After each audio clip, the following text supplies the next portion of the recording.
Hi, Technical Comprehension. This video is for Monday, April 6th. This is the start of week 12, so we are very quickly approaching the end of our semester.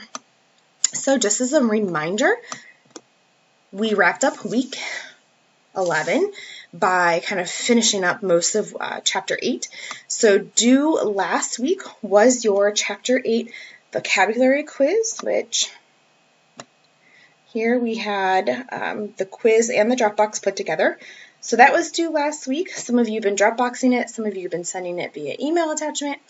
If you also turned in the Patterns of Organization Practice, which the pattern practice is right there, the Dropbox is there, you got extra credit on the Chapter 8 quiz. So that was due last week already. But as I've said before, please just turn in the work. Even if it's late, even if you miss the deadline by even an hour, whatever. I just want you to turn your work in. I know, again, a lot of you are working more or weird hours, or you're taking care of different family members. So the key is just turn the work in, even if it's a little bit past the date that I initially set as the due date. So due tonight, Monday, April 6th, is your Chapter 8 text sheet. So I mostly finished that up with the videos from last week. So that was already kind of reviewed. So you're just turning that in by tonight, and a couple of you have already submitted that over the weekend. So that is Chapter 8, and that pretty much finishes that chapter. So today's video, Monday, April 6th, is going to start into Chapter 9. Now, Chapter 9 is a pretty heavy chapter. There's a lot of information in here. So Chapter 9 concepts are going to be broken up into today's video, Wednesday, April 8th video, and then possibly even into week 13, depending on what I'm able to cover on each time. Chapter 9 does start the skill of critical thinking, which, while I'm talking about that, in your mastery skills, as soon as I finish and upload this video for Monday's class, I'm going to open up critical thinking, which is one of your skills right here. Critical thinking post-test 1. I already have the video ready to go. So as soon as I kind of start introducing these concepts, I will open up that video for you to start working on in that skill. So Chapter 9, as I mentioned, there's only 10 chapters, so you know we're very close. Chapter 9, we are going to start a couple of the concepts, not all of them, and we're going to get into the text sheet and into the vocabulary today. So that's today's goal. So let's start. Critical thinking. So in this chapter, we're going to talk about fact and opinion, author's purpose, author's tone, author's audience, and we're also going to cover bias. So critical thinking, critical reading, we're all proficient readers, right? We can all read. I mean, there might be some words or some subjects that are more difficult than others, but in terms of reading, we're proficient, and that's fine. But there are some cases, for instance, when you're working on a degree, where you want to be critical. You want to go in more depth. You want to be able to understand and analyze and understand what you're reading beyond that surface level. So being a critical reader and thinker means you go beyond the words on the printed page. So you're going to look at details. You're going to look at the information. You're going to evaluate it. You're going to know if it's facts, if it's opinions, where's the author coming from, what's their tone, what's their purpose. So a great example would be like on social media. I constantly see people sharing and reporting things that are clearly either outdated or they don't have any proof. And so they're not going through this process of, let me look at the details before I talk about this or evaluate the facts. So it's really important to do so as a critical reader, especially in your academic work, to make sure that you're taking the time to evaluate all the information. And then you're using these different reasoning skills to look at the points being made and then eventually to kind of apply, analyze, retain that text or that passage or whatever it might be. So, as I said, we're not going to talk about every single concept that's going to be introduced in this chapter, but we are going to get to a few. And the first one is fact and opinion. This is the very basic building block of critical thinking. Like, you have to be able to know the difference between facts and opinion. And I know most of you are probably thinking, okay, well, I've talked about fact and opinion since elementary school. And yes, you have. You know, it's not a brand new concept, but these are some things that maybe you've forgotten, or there's a couple little gray areas that we're going to address through this as well. So fact and opinion is, again, one of the most basic kind of thinking skills. And what it boils down to, definition-wise, is that facts are provable, opinions are not. That is just the hallmark difference between the two. Facts are provable, opinions are not. Here are some examples of facts. The Earth is approximately 4.5 billion years old. The diameter of the Earth is about 8,000 miles. College has 10,000 students. Now, in each of those situations, we could have measured, verified, looked up something to prove those to be true facts. That's the hallmark of a fact. We are able to prove it. And we're going to talk about that in a little bit more detail in here in a minute. So, facts are statements that can be proven, and here is kind of the caveat to that, as true or false. A fact doesn't have to be true to be a fact. So that's kind of like that little gray area that maybe you knew at some point, or maybe you haven't heard that before. But if something was once considered to be a fact, but has since been proven false, it is now known as a false fact. So for instance, think about, quite some time ago, we as a society used to believe that the Earth was flat. Well, they have since observed and explored and discovered that the Earth is not flat. It is, in fact, round. And so the Earth is flat has become a false fact. So they were able to prove it. So that's the hallmark of a fact. It is provable, true or false. And you have to be able to verify that somehow. Opinions, on the other hand, then, so look at these examples. Dr. Johnson is the best physiology instructor at the college. He probably wishes he had fewer classes. His students are lucky to be in his class. Those are all judgments. Those are feelings, those are attitudes, they're beliefs. So you cannot prove opinions true or false. So you look for judgment like good, bad, better, worst, awful, wonderful, amazing. Those are the kinds of things that are presented in opinions. Additionally, all future events, like a prediction, are opinions. So for instance, whenever there's like an award season or a professional athletic event, people will always predict who's going to win. And so what they're doing is they're predicting the future. That is an opinion. So when you make a prediction about something that's happening in the future, that's also considered an opinion. And here are some kind of examples of opinion words and phrases.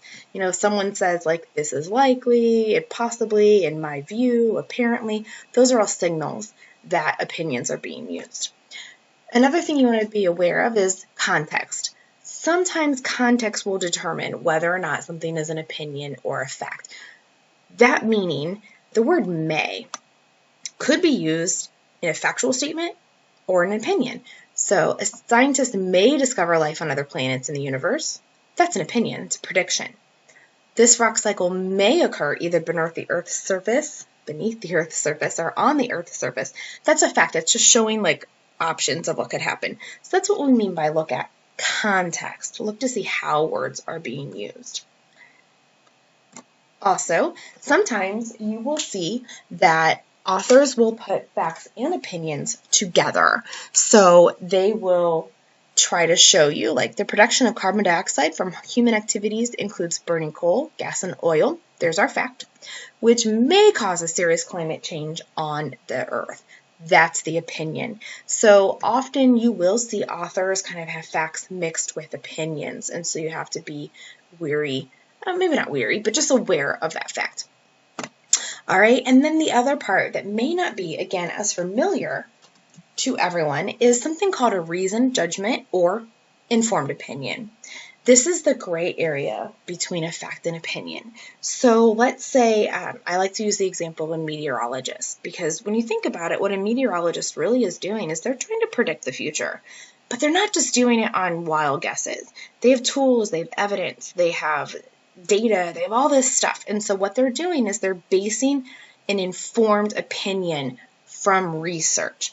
So it's a reasoned judgment or an informed opinion is not just a wild opinion, it's not a wild guess. It's an opinion based on facts, well-researched, thought-out opinion with evidence to support it. That is what the reasoned judgment or informed opinion is. Again, it's kind of like right in the gray area there between those two concepts. So to kind of practice, we're going to do a couple quick things. So I have this paragraph here.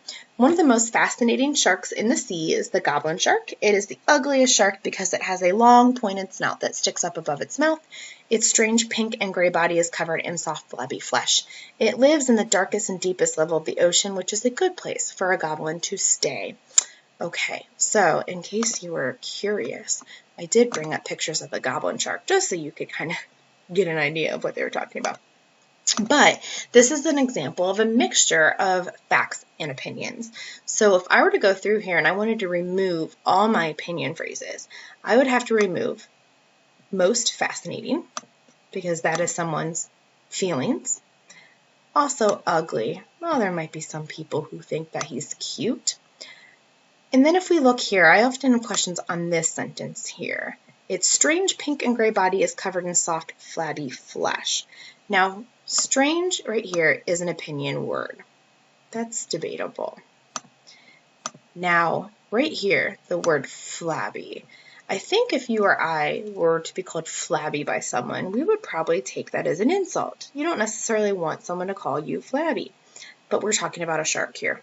We're not calling him, he's too flabby to wear a swimsuit or something, I don't know. This is just a description of his flesh. So in this case, this is what I talked about a couple of slides ago, context is important. We're using this in the context to describe something. That's not opinion here. But this whole last phrase is, which is a good place for a goblin to stay. So now we've crossed out all the opinion words and phrases. We are left with just factual information. So one other thing I want to do here is look at some of these. Let me get that in the screen here. Not sure if you guys can see all my, I think it's cutting it off there. Well, shoot. So I have some examples on the screen. I'm trying to get them all on at the same time. I think it's cutting it off. I think my screen is not going over far enough. All right, that's okay. I'm going to read what is cut off and we can still talk about it. So number 1 up here, it says Thomas Jefferson's Louisiana Purchase doubled the territory of the United States, extending it to the Rocky Mountains. This is an example of just pure fact. We can verify everything in that sentence. We can look it up, what the Louisiana Purchase did and the point of it. Number 2 says his appetite for expansion whetted by the Louisiana Purchase, President James Polk encouraged Texas to make the Rio Grande River the border of Texas, although Polk knew full well that the U.S. had no right to invade Mexican territory. All right, so because we don't have like a direct quote or anything like that, this is considered a little bit of both, like especially this part right here. He knew full well. Unless we have like a direct quote from Polk saying, I knew better, then this is a little bit of opinion. Let's look at number 3. In 1869, Dmitri Mendeleev predicted the chemical and physical properties of the element gallium, which he called alkylaluminum. This is just pure fact, just telling us what he did. In 1882, the Chinese Exclusion Act denied the Chinese entry into the United States. It has also denied citizenship to those Chinese already living in the United States. This is a clear case of legalized racism. Now, this sentence, as it's written here, is all factual. However, the fact that at the very end, they added this phrase, this is a clear case of legalized racism. More often than not, if someone says, like, this is very obvious, or this is a very clear case, and then they say something after it, it's usually up for debate, because someone else may think it's not legalized racism. So this took a purely factual sentence into a mixture of both factual and opinion. Let's skip down to this one. Victor Emmanuel II was the first king to rule over United Italy. He was also a madman who had his toenail clippings edged in gold and encrusted in diamonds. Then he would give the clippings to palace favorites. Okay, so there's factual information here. We could look up and see, was this really the first king to rule over United Italy? But then the rest kind of goes into opinions, because someone may think, oh, that's brilliant to give your toenail clippings edged in gold to people. All right, and let's look at one more here. In 1943, the extraordinary Jacques Cousteau invented an improved diving suit that allowed divers to descend 500 feet below the surface of the ocean. Nowadays, that suit is usually referred to as a scuba suit. So oftentimes people will tell me that the sentence is pure fact, whereas really it's almost just one word that throws off the entire sentence. And I don't know if you heard it or read it as you looked. Extraordinary. That is a judgment word. Someone thinks that he's great. Someone else may think, yeah, he's just okay. So that one word threw off this sentence from pure fact to a mixture of both. So that's where you have to just really pay attention to how authors are using information and how they're presenting that. So that's fact and opinion. And we're going to look at a couple more examples now. So we are going to, oh my, just not having fun with technology today. Perhaps because I'm recording this late at night. Okay, so I'm going to go ahead and get into Chapter 9. Chapter 9 is the science chapter. So all of the readings are based on science, type information. So we're going to go ahead and get right there. Focus on science. If you're interested in science or if this is kind of remotely connected to your field, I encourage you to go ahead and take a look at that intro, read a little bit about it. But as you can see, the learning objectives, we're looking between fact and opinion, author purpose, tone, and audience. And so the first couple pages of the chapter basically just go through what we just talked about in our slides and in our practices. Some fact and opinion words, the definitions, the differences between the two, and is it okay to use opinions in your writing? But we're going to go ahead and look at a couple examples. There's our shark example right there, but we're going to look right underneath there. So as I read these, I want you to be thinking as I read it, is this a fact or an opinion? The most beautiful sunsets can be seen in the Caribbean Sea. Hopefully you can tell that's an opinion. The changing of the seasons is caused by the Earth's 23-degree tilt on its axis. Fact, we can verify that, look it up. The color of the sky is determined by the number of particles in the atmosphere. Again, factual, we can verify that. The Northeast has the worst weather in the country, where we might think that. That is still opinion. That's opinion. In the coming decade, automobiles will use less energy and will cause less pollution. This is an opinion because it's a prediction about the future, something that has yet to happen. Let's look at one more quick little practice at the top of the next page. It appears that global surface temperatures may have increased more rapidly over the past 10 years than in the past. And I want you to look at the next sentence because it's very similar. Global temperatures have increased more rapidly over the past 10 years than in the past. One of these is factual and one of these is opinion-based. Our opinion is the first one. We use phrases like, it appears. So that right there and the phrase may have turns this into an opinion. This has more factual base to it. We can verify that. Question 3, climate change has not been equal across all parts of the globe. We can look that up and verify that. The most increasingly warming trend has occurred over North America and Eurasia. Again, something that we can verify. And then finally, scientists have been keeping excellent records of the temperatures around the globe over the past century. Hopefully you can see that the word excellent is a judgment word. So we want to make sure that we pay attention to that, and that makes that an opinion. All right, so hopefully you understand kind of the difference between fact and opinion, and that sometimes there can be a mixture of both. So we're going to look at our next concept in our critical thinking, which is author's purpose. So if you are taking, or when you take your academic writing, college composition, effective speaking, all those kind of classes, you will see this overlap if you haven't already.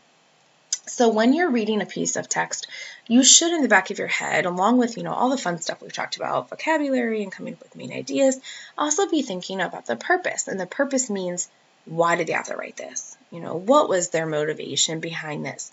And it usually boils down to one of these 5 purposes. To inform, meaning to give information. I'm going to tell you facts.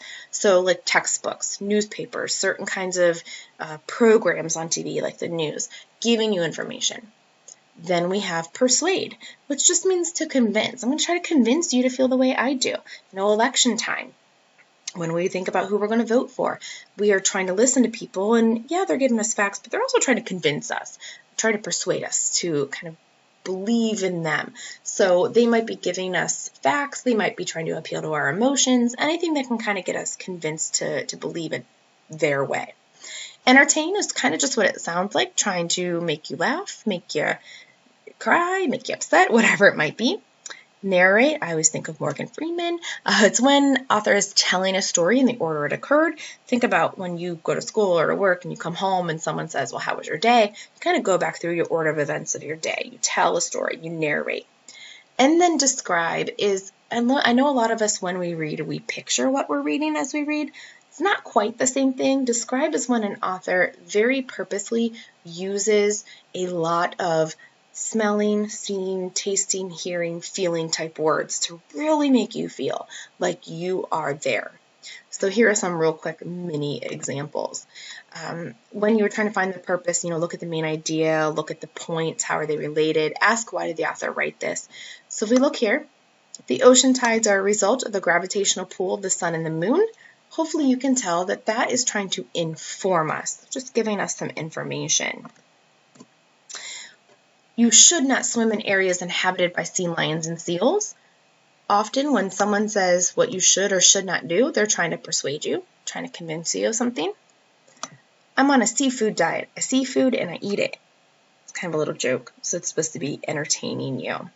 So if we look, we'll be doing some like back and forth here. If we look at these examples right here, this little quick paragraph. 2 students walked in late to a physics lecture, and as they whispered to each other to find seats, several students told them to be quiet. One of the late students asked the other one, why do we have to be so quiet? The other replied, so we won't wake up the other students. And that's kind of like a little joke. The kids are sleeping through the class, so they're trying to entertain the reader. Paragraph 2 there, a typical lightning bolt contains 1 billion volts of electrical current. A household electrical outlet typically carries 120 volts. The average lightning flash can light a 100-watt light bulb for 3 months. Hopefully you can tell that that is supposed to give you lots of information. They are trying to inform you about lightning. And then finally, paragraph 3 there, drinking alcohol can increase the risk of certain types of cancer. People who drink and smoke can double their risk of getting cancer. Reducing your risk of cancer can be as simple as following healthful eating habits. You should eat a low-fat, balanced diet that includes fruits and veggies every day to reduce your risk factor. So this phrase right here hopefully sticks out. You should. They're trying to persuade you to eat more healthy to reduce risk of cancer. So those are some mini examples there. The next concept that's connected, very connected to authors' purpose, and we're going to talk about the next couple of slides here, is author's audience. Just knowing for whom a certain piece of writing was written. This is going to help you both with purpose and with tone, which is the next slide. Tone just means the author's feelings about a topic. So if an author feels a certain way and it's evident in their writing, you can see their tone. Maybe some of you when you were growing up or now with your own children, you say things like, watch your tone with me. So authors can also communicate how they feel about something with their writing. So they're going to say things and they're going to have maybe either a positive or a negative tone to it, or they're going to have something neutral, meaning they're not showing how they feel. So when you're trying to find tone, you're basically asking, what's the attitude here? How's the author feel about this particular topic? What's going on with the way that they are feeling about this? Okay, that'll kind of wrap up my slides, but we're going to look at a couple more pages in your textbook as practice. So here is again the conversation about tone. So we're going to look at, it says the paragraph on page 380 to try to figure out the tone. So I'm actually just going to read the paragraph about the great white shark, and we can try to figure out the tone as I read. The great white shark is a powerful fish that can kill a person with a single bite. It eats other fish, sea turtles, birds, porpoises, seals, other sharks, and sometimes humans. When it charges to attack, its eyeballs roll back into its head for protection. Great white sharks are found throughout the world's sea and sometimes migrate over long distances. So I know it's not necessarily in front of your screen right now, but hopefully you can kind of think about what was the tone in that passage. Well, they were just giving us facts about, what's going on with the great white shark. So that's very factual is the tone. The next article, the Great Barrier Reef, wants to know the tone about this. I'm going to read you this paragraph. We must stop fishing on the Great Barrier Reef of Australia. The Australian government is allowing more than 70,000 sharks to be killed each year in the reef. This will contribute to the global decline of shark population. Killing these sharks could have a terrible impact on the ecosystem of the reef. Protecting these sharks is necessary for protecting all marine wildlife living on the Great Barrier Reef. So hopefully you could see here that the tone here is that they were pretty concerned about the sharks. They're concerned about that.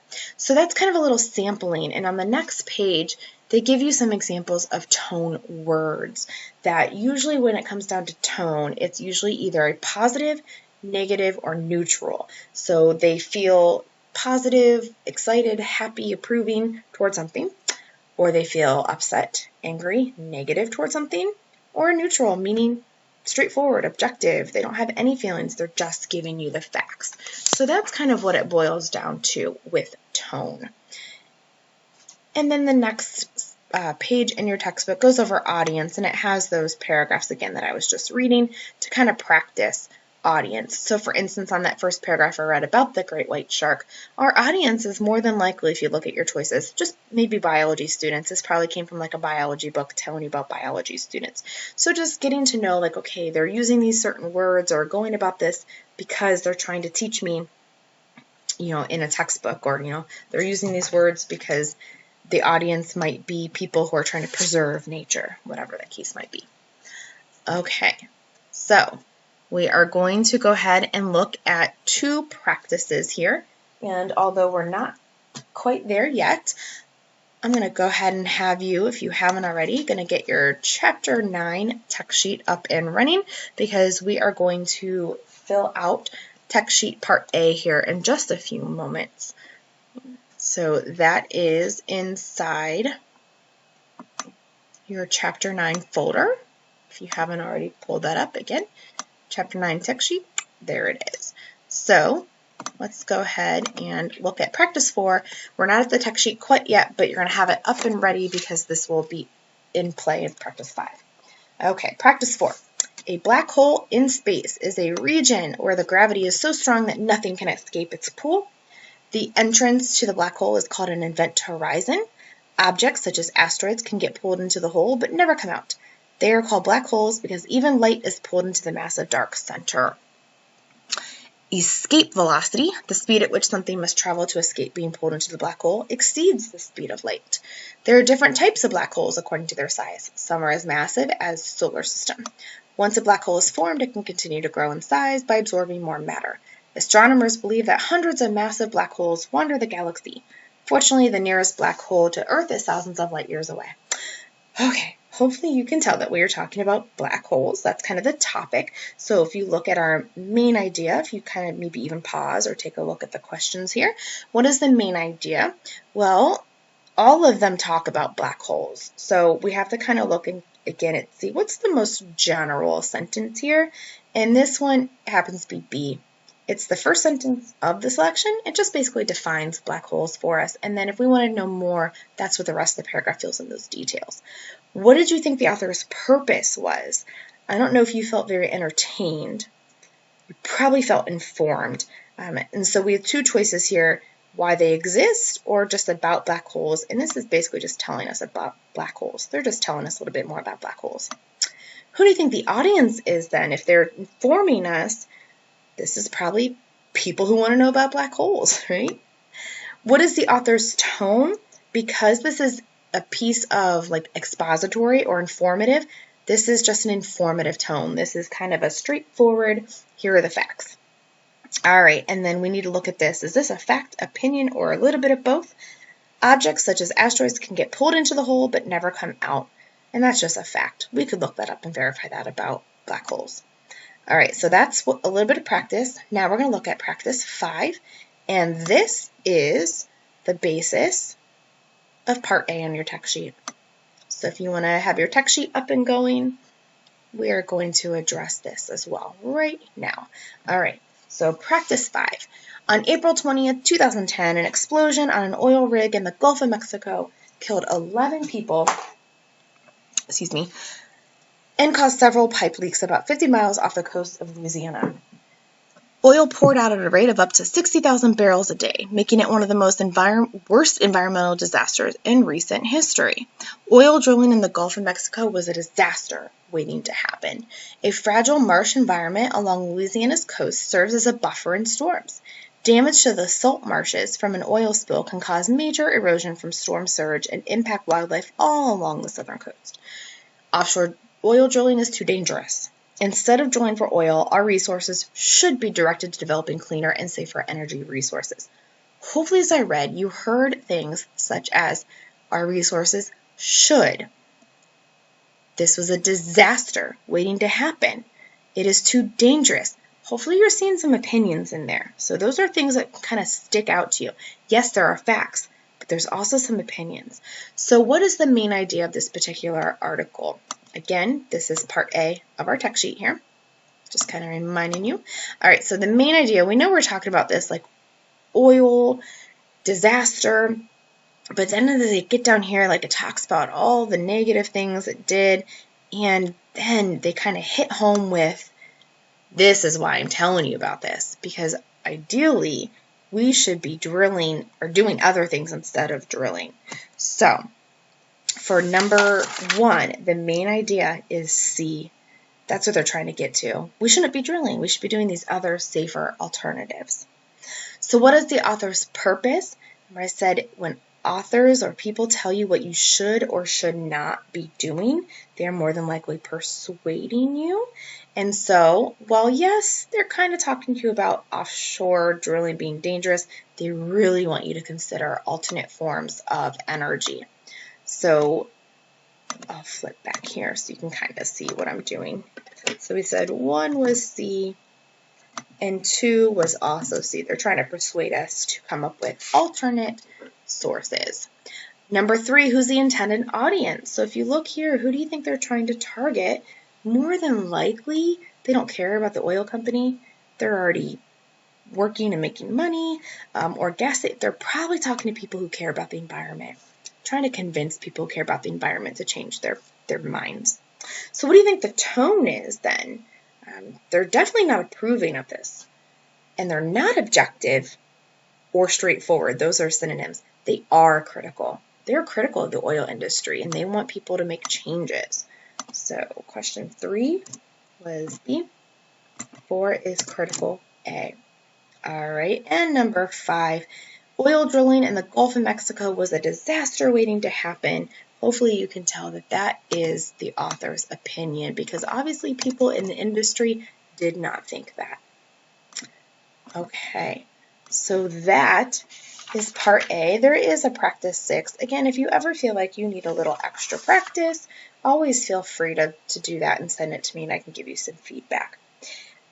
But we're done with practices for now, and we are going to go ahead and get our first set of vocabulary words from reading number 1 called Operation Seal Rescue. So I do have our study guide up and going, and I'm going to go ahead and start going over these words. So I am looking at page 386. I'm going to start going through. Some of them will come from the selection itself, so not all of them will be on 386 or 387. So I'm going to read number 2 first. It says, as part of his rehabilitation, Marco had to exercise for 2 hours a day with a physical therapist.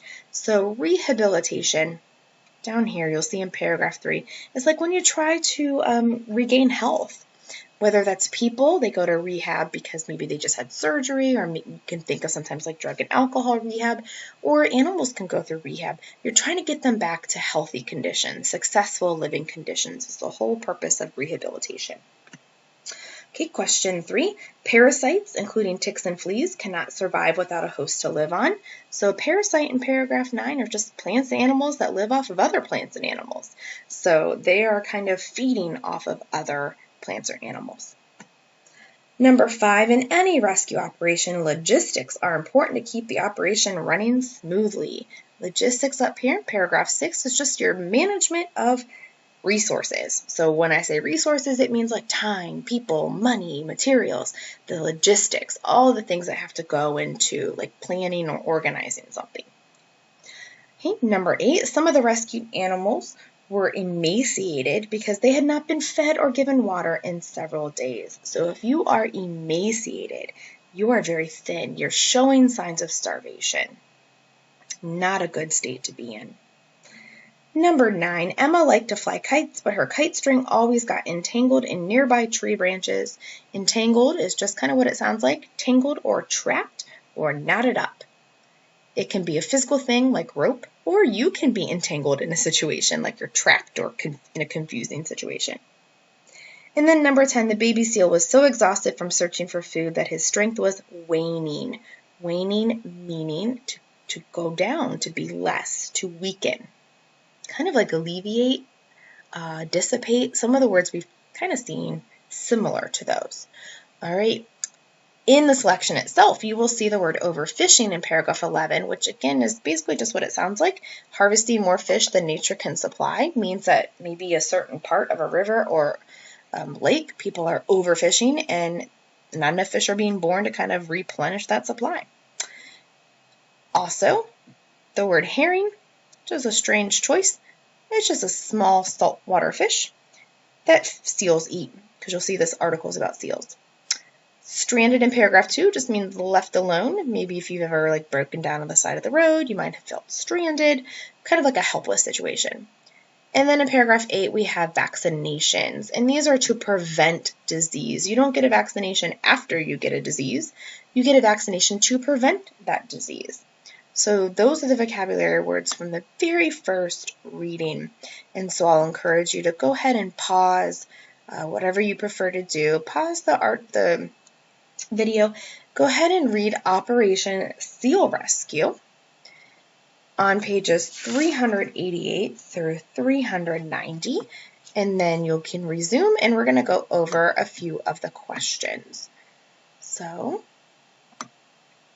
all right, I'm going to assume, hopefully, naively, maybe, that you have read, at least looked over the article. We're going to answer a few questions, but ultimately we're not going to start filling out anything until we get to question number 9.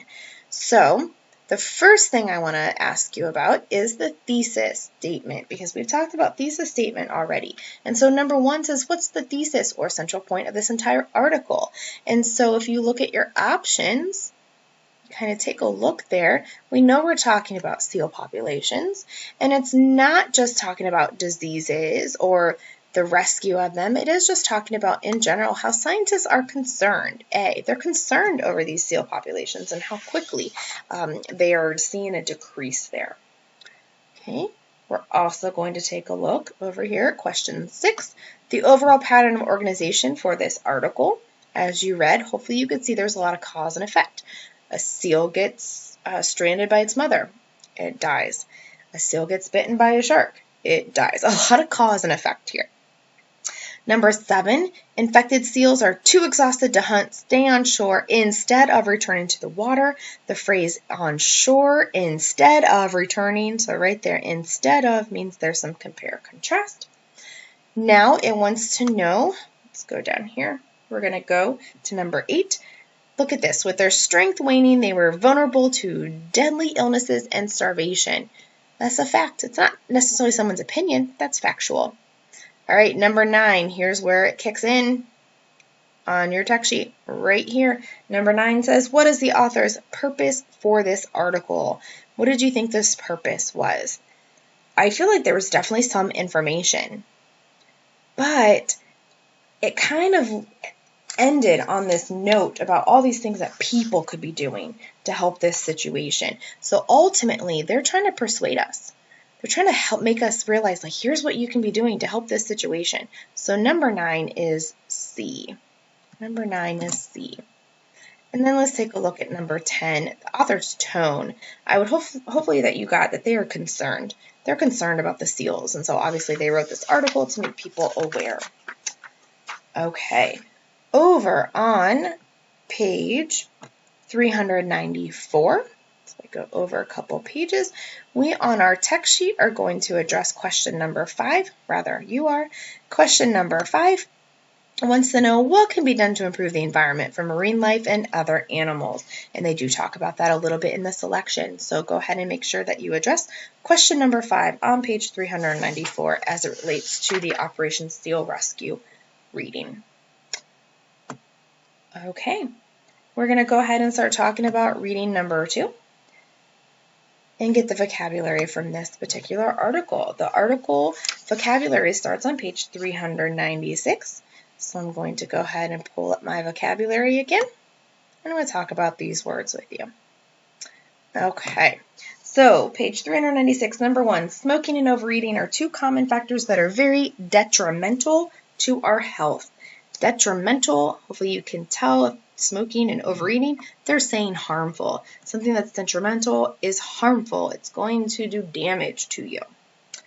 Number 2, trees and plants take in carbon dioxide during the respiration process and emit oxygen. So if they take in and then they emit means to give out. So to send out. So for instance, think about like a light bulb. It emits heat. It emits light. We can emit sound. So emit means to give off something.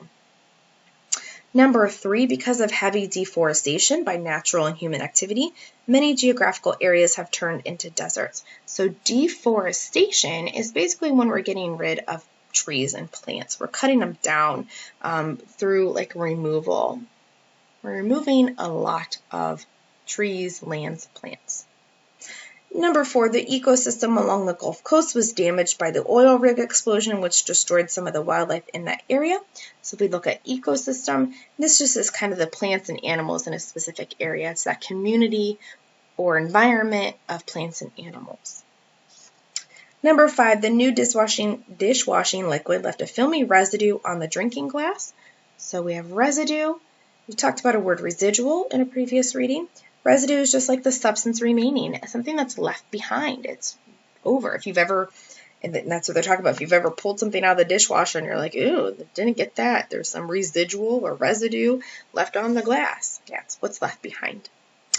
Number 6, during solar energy, the sun's energy is harnessed and stored for later use. So it kind of just told you, we take control of it and we capture it for use later. So harness, we take control of something so we can use it at a later time. Number 7, when a strange phenomenon is witnessed in the sky, it's named a UFO or unidentified flying object. Now, a lot of people think because they use the example of UFO that a phenomenon is a UFO. That's not what that means. Phenomenon is when there's something that it can be observed or explained, but it doesn't happen very often. It's really extraordinary. It's something that doesn't happen day to day, like for example, a solar eclipse. That's a pretty big phenomenon. It doesn't happen all the time. We know what causes it. Science can explain it, but it's pretty neat. Number 8, during exercise, you should replenish your body's water loss by drinking water. Replenish just means replace or restore. To replace or restore or refill up. And then the 2 that are in the selection itself that we have not talked about are biomass in paragraph 5. Those are materials that occur naturally in the environment. So something that is naturally occurring in the environment is considered biomass. Bio, prefix bio, meaning living. And then habitats in paragraph 3 is the place where plants or animals live. So where they live. So that's the vocabulary for the second reading. So again, I'm going to encourage you to go ahead and pause the video and read the article. It's called The Alternatives, Greener Earth Energy Alternatives.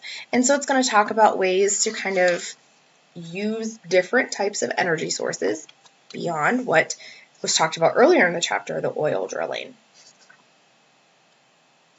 Okay. Again, I'm going to hope that you did take a look at that article. And we're going to answer a few questions. So our text sheet, the last thing we're going to do in today's video, so we're going to do part C. We're not going to start filling it out though until question number 7. I am going to practice a few more with you. So if you look at the topic of this article, it's right in the name, basically, alternative energy sources. That is our topic. Now I want to know the central point of the article. So if you look at those choices there, if you look at the choices, hopefully you can tell that they use our phrase alternative energy sources, and they use my cheat word many. Remember how I like that word? There are currently many alternative energy sources. Well, what are they? The rest of the selection answers that question for us. So that's just kind of practicing those concepts of topics and central points. So let's go over to number 7 on the next page. Okay, so this is where we are answering our questions. Number 7, is this a fact, opinion, or a little bit of both? According to scientists, the temperature of the Earth will rise 0.4 degrees Celsius over the next 20 years. Now I know it looks like there's facts in there, but look, the next 20 years, they don't have an option of reason, judgment, or informed opinion, so our best bet is opinion. Because they're making a prediction. The next 20 years, that's a prediction. That's an opinion.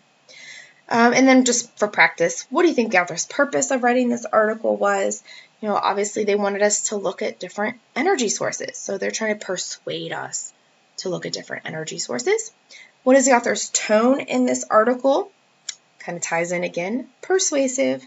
And then who is the intended audience? Probably people who want to know about these, who learn about energy alternatives.